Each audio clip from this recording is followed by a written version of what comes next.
واقعہ ہے تحدیث نعمت کے طور پہ اور اللہ کے کلام کی عظمت کے طور پہ سنانے لگا ہوں۔ ایک شخص کا مجھے فون آیا امریکہ سے کہ میں بیڈ پر ہوں اور مجھے کینسر ہے اور میں خطرناک سٹیج پہ پہنچا ہوا ہوں اور کچھ ہی عرصے بعد میرا آپریشن ہونا ہے، دعا کیجئے گا۔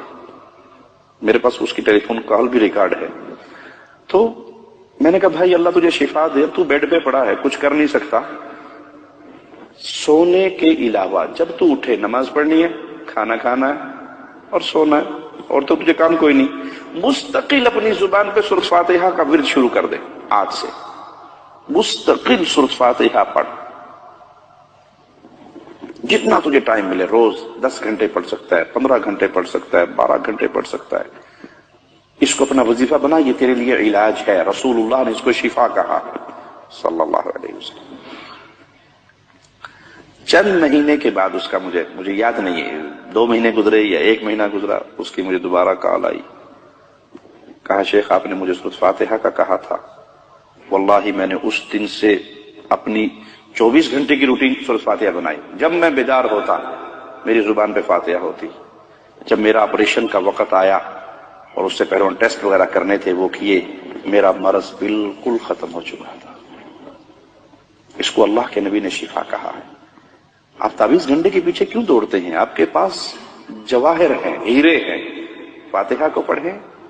اللہ نے مجھے بیٹی دی خدیجہ، اور اس کے دل میں 2 سوراخ تھے، یمامہ ہاسپٹل ریاض میں وہ پیدا ہوئی، تو پیدا ہوتے ہی مجھے ڈاکٹروں نے جب وزٹ کے لیے میں گیا بیٹی دیکھنے کے لیے، کہا اس کا ایمرجنسی میں فوری آپریشن کرنا ہے، بائی پاس، اس کے دل میں 2 سوراخ ہے، 1 لاکھ ریال کا خرچہ ہے۔ میں نے کہا میرے پاس تو 1 لاکھ ریال کی حیثیت نہیں ہے، میں کہاں سے اس کا آپریشن کروں گا؟ کہا نہیں آپ ٹرائی کریں، کوشش کریں، دیکھیں، لیکن اس کا آپریشن ضروری ہے۔ یہ روتی تھی تو پورا چہرہ اس کا نیلا ہو جاتا تھا۔ میں نے کہا ٹھیک ہے، اللہ آسانی فرمائے گا۔ میں نے بیٹی لی، گھر آ گیا، اور میں نے اللہ کی رحمت سے اسے اپنی گود میں لینا اور سورۃ فاتحہ پڑھنا۔ بعض دفعہ 2 گھنٹے، 3 گھنٹے مجھے ٹائم ملا، آدھا گھنٹہ، جتنا ٹائم ملنا، میں نے مستقل اپنی بیٹی کو گود میں لے کے صرف سورۃ فاتحہ پڑھنی۔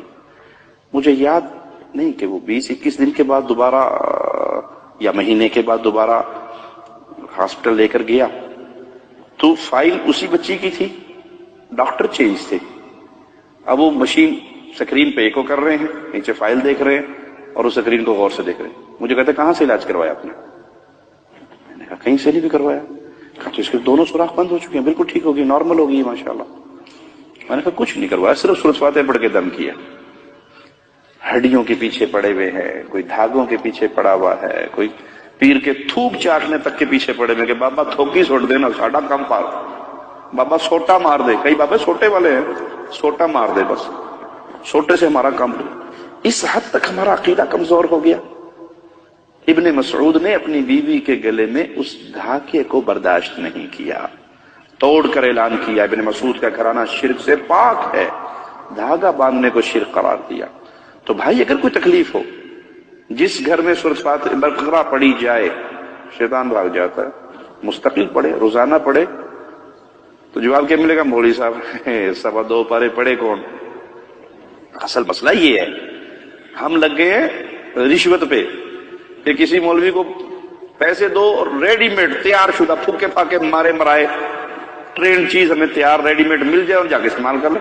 ہم خود کیوں محنت کریں؟ بھائی خود پڑھو، صبح شام کے اذکار پڑھو، سورۃ فاتحہ پڑھو، آیت الکرسی پڑھو، فلق اور ناس پڑھو۔ یہ قرآن حکیم شفا ہے، جہاں سے پڑھو آپ کو اللہ شفا نصیب فرمائے گا۔ ہاں یقین ہو کہ یہ میرے رب کا کلام ہے اور یہ شفا ہے۔ اللہ سے دعا ہے اللہ ہمارے حال پہ رحمت فرمائے۔